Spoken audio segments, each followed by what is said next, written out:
Tolona Petobokola, cultivant et élevant, un slogan qui date depuis 1921 avec Papa Simon Kimbangu. La continuité avec ses 3 fils et maintenant avec son petit-fils, Papa Simon Kimbangu Kiangani, qui accélère le rythme des attaques en agriculture et en élevage. Remise à l'honneur tous les jours à la cité sainte de Kamba, le chef spirituel de l'église kimongiste et son conseiller direct, Papa André Menza Kiangani, mène des actions musclées pour venir à bout. L'exemple vient d'en haut, dit-on.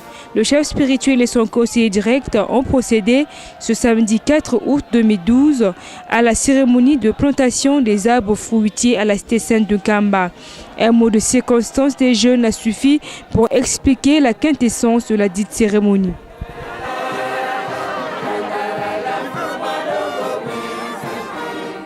Papa, lelo oye kokokisa maye olaka kibiso ba jeune. Na maloba na yo ya rencontre ya mardi ya le 26 janvier 2012. Na invitation oyo osalela biso olobaka ete ba jeune ba mata ebele na Nkamba na le 4 août pour to sala mosala to tonga yele selemi pe to banda misala oyo ba papa batikela biso na ba centre agricole na tina ya kolona pe kobokola. Lelo yo yomoko opesi ndakisa ya kolona nzete misatu ezali azar te pamba te na tata nzambe azar ezalaka te. Awa likolo ya mai ya Nkamba obongisi kolona nzete mibale, nzete ya manga na nzete ya mbila. Mingi tekoki komituna pona nini kaka manga na mbila.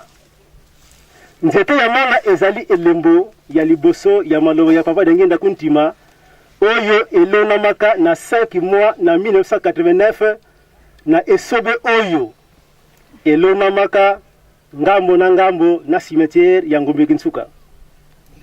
Nzete ya mbila pona mandala la oyo ezali na drapeau ya Lingomba na biso oyo elakisaka espoir ya Lingomba ezali biso ba jeune tobengami espoir de l'église. Soki tonenge awa tokokende na ndima bankondo esika osali programme ya kosala elembo ya kolona nzete ya bitabe na makanisi ya kozongisa mosala ya bitabe oyo papa Simon Kimbangu abandaki kosala na esika wana na 1921. La salutation du conseiller direct et de son éminence Simon Kimbangu Kiangani est intervenue après et le chef spirituel a eu des mots justes pour expliquer aux jeunes le mobile de la cérémonie.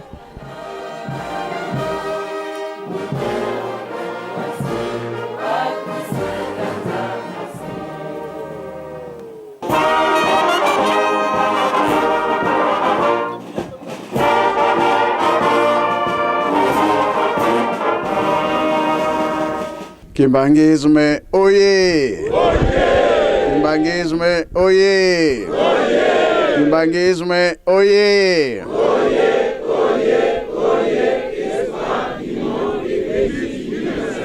Kamba oye! Kamba oye! Kamba oye!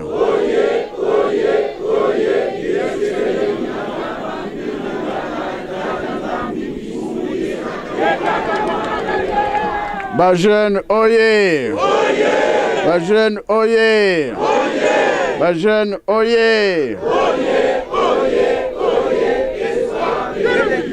Le 4 août, oyez! 4 août, oyez! 4 août, oyez! Eunwe! Embaze! Bilongo bya kulwe! Yangalala! Esengo bya esengo te! Kiese voka kiese kwe! Tsai voka tsai kwe! Na kombo ya tata mwana pe tata molimo santo. Likambo ya mukolo lelo moko te abosani yango te. Na ntango tata molimo santo tata Simon Kimbangu abandaki misala na ye na nkamba oyo tozoyoka ndimba mankondo ayebike azwi musala ifo alesa batu biloko wana biso tokutaki yango toliaki yango na kokola na biso tomoni mpe misala oyo bapapa basali partout ndenge tata Mfuma Longo balakisaka ye vale ya kosala na bajene azwaki bokasi tomoni b'expérience plateau de Bateke, Kunzulu, Lutendele, Kinkewa, partout. Oyo toliaka bangonde balonaki. Sika wape komi tour na biso. Bongo be bongo te. Tokolona be tokolona te. Yango toye potolona le 4 août 2012. Poete likambo na biso ekende liboso kuleleki awa papa Mfuma Mbanza azalaka na biso toyambaka ba-américain bayaka na nkamba metango bamonaki bilona surtout ba-fruit alors ba-question mingi mutu aza kozwa yango ezalaki papa Mbenza ye aza na biso présent pamba te kolona biso tochaka produit te me biloko ekokola mbangu pe ya minene ozolia na esengo sukali alors nzambe amonaka liboso yango ete misala oyo tozokosala po mokili batu bakoya batu bakotambola soki tosali te tokolesa bango nini yango tozosala poete oyo ntango batu bakoya baya kobika na yango nzala ezala te mpasi ezala te makambo nyonso tozala nango pembeni mingi bayaka baza koregrete otali nzeta manga surtout na bamboka ezokoya nango ezobeba nango batu bakolia bazali te sika bapopulation ebele bazali biloko wana ekomaka te alors biso fotolo na mingi poete ekufa libela te babombaka semence poete période nango ekoki baloni lisusu po esila libela te yango biso tozosala muke napesi nanu nzela epai ya papa Mbenza batu wana ntango bayaki esongo nini bazalaki nango mpona kolia bambuma na biso tolonaka papa Mbenza. Merci papa. Donc ezalaki na arrivé ya bandeko na biso ba américain. Donc juste likambo ngo esalamaki ndenge nini na 1981 taona nakendaki kotanga na boma na silisi na zongi taona zongi ya solo posa nanga ezalaka ete nakende ko continuer ba étude na ngai pe na tango na pe papa zako posa na ezalaki ete amemanga na Lubumbashi bote nakende ko continuer ba étude na Lubumbashi kasi ba papa balingaka te papa kulutu likambo ne ayipsaka ngai ete kota na bilanga okota na bilanga okoyeba pona nini tozokotina bino na kati na bilanga ya solo banda tango wana malgré que abandaki komona ke il a fallu naluka quand même vi na ndenge mosusu kasi lokola batata batindaki nga na bilanga yango toyaki koforce na bilanga na biso ya mpangu na tadi kuna mingi ntango wani banda kozala na bandeko na biso bangole pe bana ya koreki cataracte na ntango wana bango nde bana kosala makasi nyonso po ete to continuer ko entretenir plantation wana banda café bafruit nyonso ndenge eza kuna na tadi kuna. Mais ngai lokola batata bayebisaki ngai espoir ezalaki kaka ete likambo oyo bango balingi mpona baplantation ekomonana kaka to ekosalama kaka. Banda na 1981 tobandaki kosala nde na l'an 2000 nde papa Mfuma Mbanza ayi koyebisanga tosala makasi tolona Bitabe pe Makemba. Nde na groupe na biso ya ba américain to benga ba américain ba yombe nde to salaka force wana nde Bitabe ya liboso ebimaka donc likemba ezalaka di mona taille ya mutu na taille ya mutu tango likemba wana papa president to benga ka wa president ya tadi ayaka na yango to na kati ya résidence papa abengi ngai alobi likemba wana oyeye uti na mpango na mona ngo na miso yeye na liboso résidence wana na kati ya ndaku atali yango voilà ndenge na lingelaki yango etikali sikoyo Bitabe. Alors régime Bitabe pe bimaka kuna susu ezalaki toujours na même grandeur tango to ebimi alobi bon sikoyo tango ekoki nde oyo bakolia yango bamonana ndenge ba américain bayaka ba mama Joyce na tango wana bamoni Bitabe na mesa batuni est-ce que Bitabe oyo elonami kaka awa ebimi kaka na ba plantation ya awa bongo botie ba engrais chimique non ezali kaka naturel abi mais Bitabe oyo to kansi peut-être que botie ba engrais ou bien soki bosali ndenge nini ba multiplication na ndenge nini mais kaka naturel. Bitabe wana ba misusu bazwaka yango bakendaka na yango basala ba étude est-ce que réellement batie ba engrais te ezaka naturel à part Bitabe bambala oyo ya sukali oyo bayomba bengaka babiyangidi ebimaka minene donc babiyangidi wana ba américain tango batali balobi est-ce que soki to memi yango epai na biso ekobimaka ka ndenge bimi boye kolia na yango donc gumoko naturel eza penza mpona kolia malamu et puis eza komona na on dirait que bambala moko bosali yango mpona bato ya régime selobi no toloni kaka kolona ndenge papa Mfuma Mbanza atindaki biso me basengaka biso pe topesa bango ndambu bamema na États-Unis bakende kolona basala ba étude na bango bongo nde bakozongela biso ti sikoyo tozenaka bango nanu bazongi te bapesaki promesse baza kobenga pe kaka ke bakoya kaka surtout mpona agriculture na yango papa makambo ya biso ya bambala Makemba na Bitabe ezalaki ndenge wana surtout lisusu bayako commenter mingi variété moko ya bavoka ibandaki kobima toujours na tadi mais bavoka wana soko le yango on dirait bachango mwa mungwa na kati bazo kotuna est-ce que tango boloni yango technique nini bosalaki pwete ebimisaka kana mwa mungwa nono kati tolobika ke wana technique ya papa Mfuma Mbanza ye mutatinda kibiso donc papa likambo da kinde mwana. Merci papa Mbenza. Toyoki te. Tokosala bien tokosala te. Voilà. Makambo na biso ezo esika.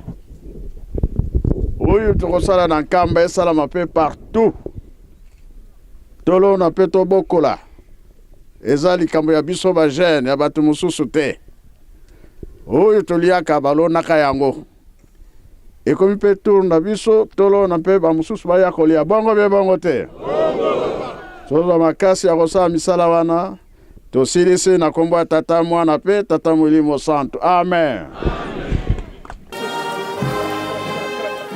Après son adresse, il est passé à l'acte. D'abord, planter le palmier, ensuite les manguiers.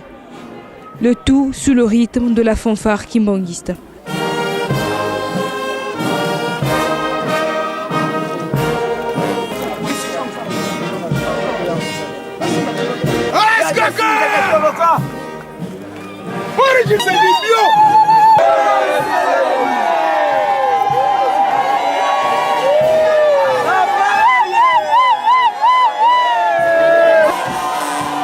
Le chef spirituel est parti de là à pied jusqu'au deuxième site prévu par les jeunes pour planter des arbres. Nous nous rendons donc au site Ndimba Mankondo, là où Papa Simon Kimbangu planta des bananiers en 1921. Question pour le chef spirituel de relancer toutes ses activités. Dieu a toujours dit la vérité. Il tombe jamais.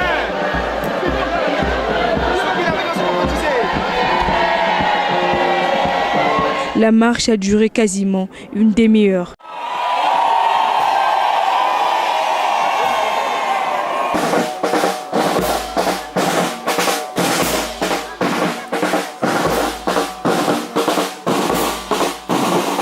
Arrivé sur le lieu, le chef spirituel passe directement à l'acte.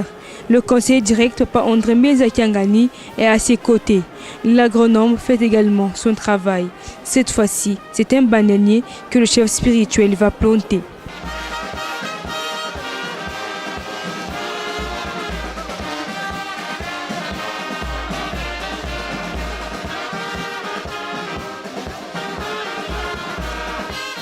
Ce qu'il faut retenir de la dite cérémonie est que le souci majeur du chef spirituel est de lutter contre la crise alimentaire mondiale qui secoue déjà le monde par les émeutes de la faim. Papa Simon Kimbangu l'a dit en 1921 que la station de Kamba accueillera toutes les nations de la terre. Abordant donc dans le même sens, aujourd'hui, Tolona Peto Bokula représente pour le chef spirituel un défi de taille. L'autosuffisance alimentaire, voilà son cheval de bataille. Le chef spirituel veut que la population ait une alimentation sûre et nutritive, la permettant de mener une vie saine et active. Il faut alors, à ce propos, définir sa propre politique alimentaire et agricole.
Munazola kwangeseye mwana mwanda velela tukuluvutulile funda da matondo muna wau nsilu nuzenu zilunga na muna betu tangu yifweni musanisina yikembelela pele batatu bandongo byakala bya mpasi unu bya kiesi bina bitukunini bika bya imankama makumatano makumasambano yimisa ntoto wa imembongo pasivo bikununu byetu byakala bya mbote kabeto kagakoko ku Yerusalemi kansi munza ya mvimba ilumukiwa songolera kwangesede tata mfumalongo papa danyenda kuntima Idiao tulanda ngantangu za onsu tulanda ngantambi zenu. Mana mavanga mene munu mukia unu. Tarankango bajene. Katula bimbevo munitu. Tuningi kina lufwa. twatelema twasala bisalo utuvuvika maonsu makalama mbutu kwa bepo munazula kwangeseye mwane mwandavela. Amen. Onere kokie ya komata birende boko banda ko kobiba.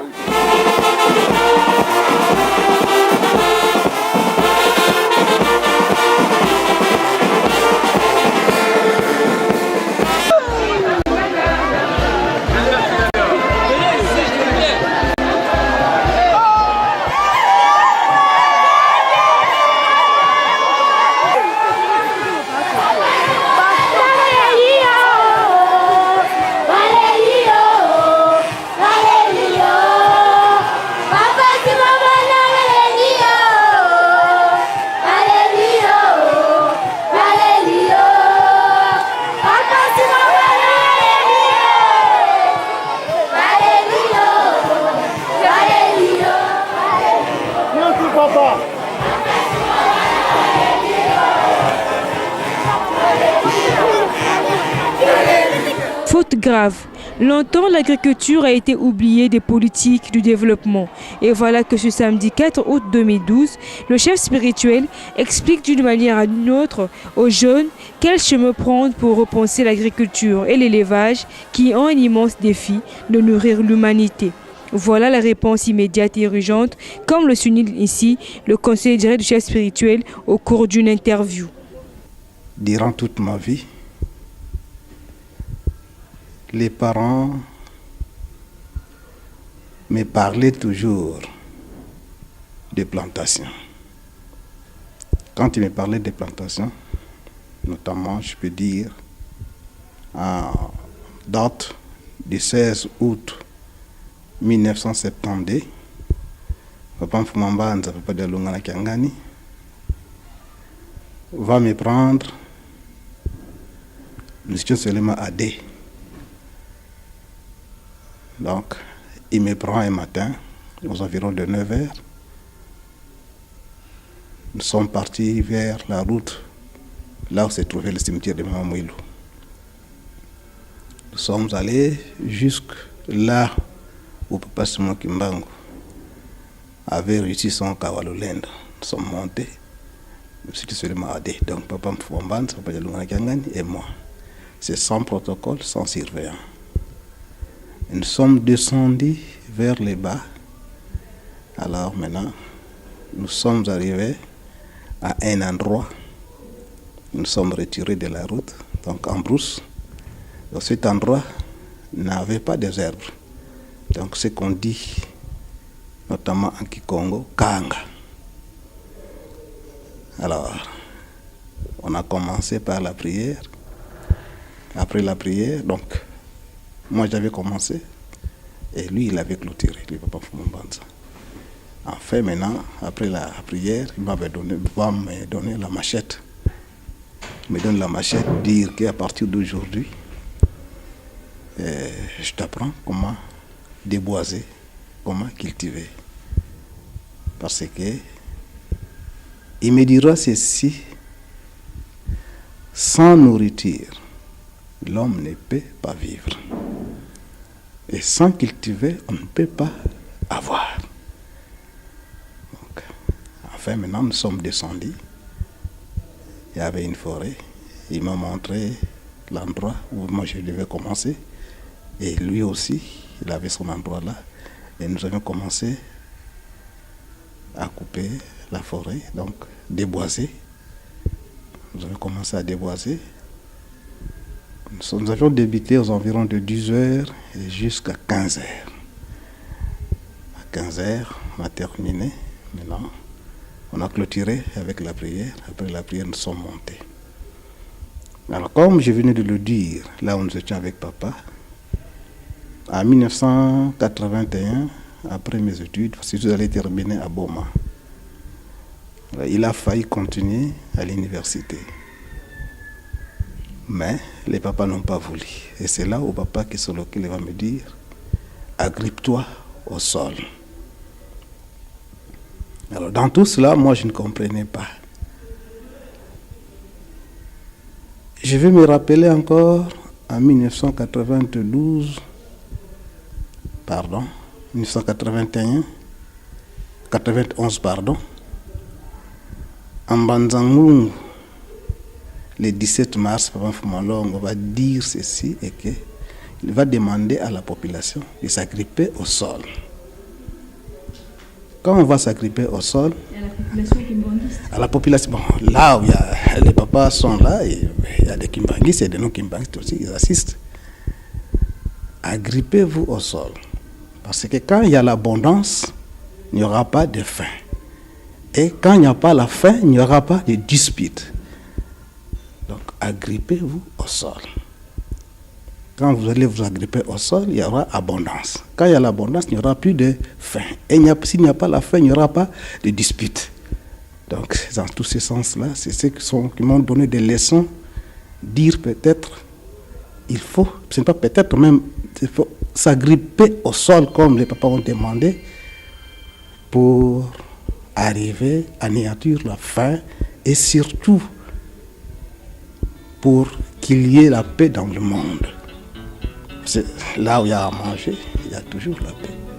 S'il n'y a pas à manger, il y aura toujours des troubles à tout le monde. Donc, voilà.